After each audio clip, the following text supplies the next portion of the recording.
রামনগরের মালঞ্চ দেশবন্ধু সমবায় কৃষি উন্নয়ন সমিতিতে দুঃসাহসিক চুরির ঘটনা। পূর্ব মেদিনীপুরের রামনগর 2 ব্লকের কাদুয়া গ্রাম পঞ্চায়েত এলাকার মালঞ্চ দেশবন্ধু সমবায় কৃষি উন্নয়ন সমিতি লিমিটেডে ভয়াবহ ও দুঃসাহসিক চুরির ঘটনাটি ঘটল রবিবার 5:30 নাগাদ, অর্থাৎ পড়ন্ত বেলায় প্রকাশ্য দিবালোকে বন্দুক উঁচিয়ে ডাকাতির ঘটনায় পুরো এলাকায় তীব্র চাঞ্চল্য ছড়িয়েছে। এলাকার মানুষ আতঙ্কিত। দুষ্কৃতীরা সমবায় সমিতি থেকে লক্ষাধিক টাকা লুট করে চম্পট দিয়েছে। দুষ্কৃতীদের সংখ্যা ছিল মোট 6 জন। স্থানীয় সূত্রে জানা যায়, 2টি বাইকে করে সশস্ত্র 6 জন এসেছিল। তারা 2টি মোটরসাইকেলে চেপে এসে সমবায় সমিতিতে চড়াও হয়। দুষ্কৃতীরা বন্দুক উঁচিয়ে কর্মীদের ভয় দেখিয়ে কার্যত নিমেষের মধ্যে এই চুরি বা ডাকাতির ঘটনাটি ঘটায়। জানা যায়, চুরির সময় একজন কর্মী ছিলেন। তিনি চিৎকার করলে লোকজন ছুটে আসে এবং তারা বেগতিক দেখে পালিয়ে যায়। ঘটনার খবর পেয়ে রামনগর থানার পুলিশ এসে তদন্তে নামে। এই সমবায় সমিতিতে সিসি ক্যামেরা না থাকায় পাশাপাশি সিসিটিভি ফুটেজ খতিয়ে দেখে এবং প্রত্যক্ষদর্শীদের জিজ্ঞাসাবাদ করে দুষ্কৃতীদের খোঁজে তল্লাশি চালানো হচ্ছে। সমিতির ম্যানেজার দীপক মাঝি জানিয়েছেন, 5:40 নাগাদ 6 জন দুষ্কৃতিকারী বাইকে চেপে আসে। 2 জন ভেতরে ঢুকেছিল এবং 4 জন বাইরে ছিল। ক্যাশ থেকে 1,24,500 টাকা লুট করে নেয়। ভল্টের চাবি চাইলে চাবি না দেওয়া এক কর্মীকে মারধর করা হয়। চিৎকারে লোকজন ছুটে আসে এবং যারা 4-5 মিনিটের মধ্যে অপারেশন করে বেরিয়ে যায়।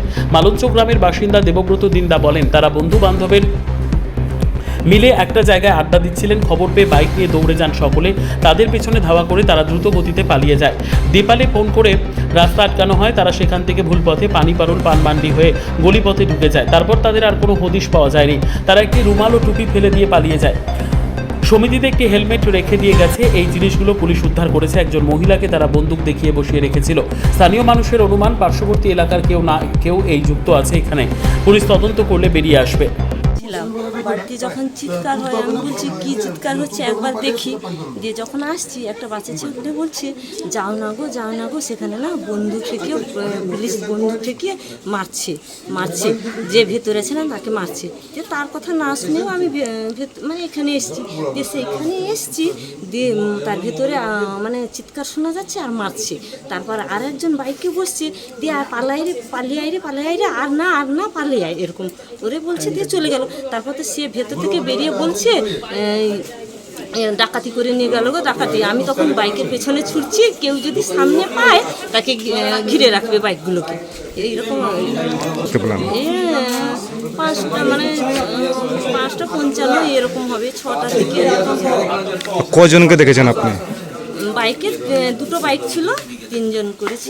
তারপরে মুখে মাস্ক পরা ছিল, মাথায় হেলমেট ছিল, কিন্তু মাঝখানে যারা বসছিল তাদের মাথায় নেই। আপনার নামটা? শিউলি দিচ্ছে।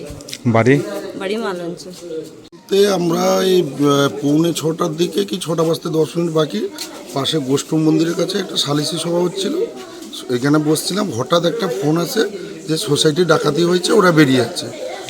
এবার আমরা সবাই উঠে সঙ্গে সঙ্গে বাইক নিয়ে পেছনে ধাওয়া করি, কিন্তু ধরতে পারিনি। এবার সঙ্গে সঙ্গে দেপালে ফোন করে দেওয়া হয়। দেপালে ফোন করে দিতে ওইখানে রাস্তা ব্লক করে দেয়। তখন দেপাল বিএড কলেজের সাইড দিয়ে কাবাসদা ভেতর দিয়ে পানিপারুল মান্ডির ভেতর দিয়ে বেরিয়ে যায়। আমরাও পেছন মান্ডি পর্যন্ত যাই। ওইখানে নমুনা পাই যে একটা টুপি, একটা রুমাল ওইখানে বাইক থেকে ওদের পড়ে গেছে।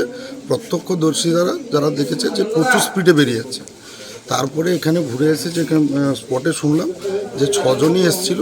ওদের 6 জনের হাতেই আর্মস ছিল এবং আমার বাড়িতে 2 জন কাজের লোক এসেছিল এখানে পুকুরে পা ধুতে। ওরা যখন চিৎকার চেঁচামেচি শুনে দৌড়ে আসে, জিজ্ঞেস করে যে কী হয়েছে। না আমরা ব্যাংক থেকে এসেছি, এরা হিসাব চাইছি, হিসাব দিতে পারছি না। এবার তারপরে প্রশাসনকে খবর দেওয়া হয়। প্রশাসন এসে ওইখানে ওই মান্ডির কাছে গিয়ে ওই টুপি এবং রুমাল যেগুলো ছিল ওগুলো সব নিয়ে আসে।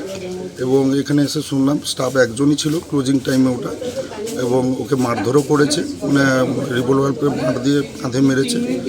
আর বাকি ক্যাশ থেকে যেটা পরে শুনলাম 1 লাখ সামথিং, 1,25,000 না কত নিয়ে গেছে।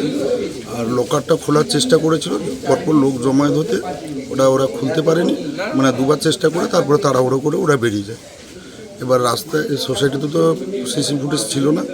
রাস্তায় মুখের কাছে একজনের সিসি ফুটেজ যেটা পাওয়া গেছে, 2টো বাইক 3 জন করে ছিল এবং এখানে হেলমেটও একটা ছেড়ে গেছে। ওরা বেরিয়ে যায়। এবার প্রশাসনের ব্যাপার, প্রশাসন কাজ করছে।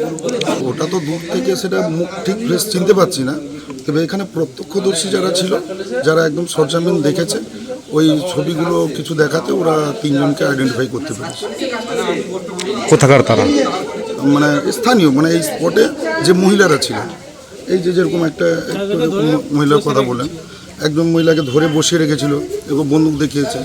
ওরা মানে ক্লিয়ার চিনতে পেরেছে যে হ্যাঁ ওই ব্যক্তি। কোনো আমাদের এলাকার মধ্যে চেনা লোক কেউ। নামটা আপনার? আমার নাম দেবব্রত মুন্সি, বাড়ি? বাড়ি এই গ্রামে পাশে মালঞ্চ। 5:40, তারপর ওরা 6 জন এসেছিলো। 6 জনের মধ্যে ভিতরে 2 জন ঢুকেছিল, বাইরে 4 জন ছিল। আর ক্যাশ কাউন্টারের আপনার ডয়ার থেকে 1,24,500 টাকা ওরা ছিনতাই করেছে। আমাদের এখানে স্টাফ ছিল ঝাড়েশ্বর সাউথ, তাকে বন্দুকের রিভলভার দিয়ে বাঁট দিয়ে ওকে মেরেছে। মারার পরে ওর ডয়ার থেকে নিয়েছে, তো ওপরে চাবি চাইছিল, চাবি দেয়নি, সেই জন্য ওকে র্যাগিং করেছে। আর ও বাঁচা বলে আওয়াজ করছিল, তখন বাইরে থেকে লোক সব জড়ো হয়ে গেছিলো। ততক্ষণে তারা বেশিক্ষণ থাকেনি, 4 থেকে 5 মিনিটের মধ্যে ওরা অপারেশন করে বেরিয়ে গেছে। আপনি ছিলেন আপনারা? সাথে সাথে জানানো হয়েছে, ওনারা কাজ করছেন, ওনারা স্টেপ নিয়েছেন, ওনারা ভেরিফিকেশন করছেন। বলবার ছিল এটাই। নামটা আপনার কোন পদে আছেন? আমার নাম দীপক মাঝি, মালঞ্চ দেশবন্ধু সমিতির ম্যানেজার।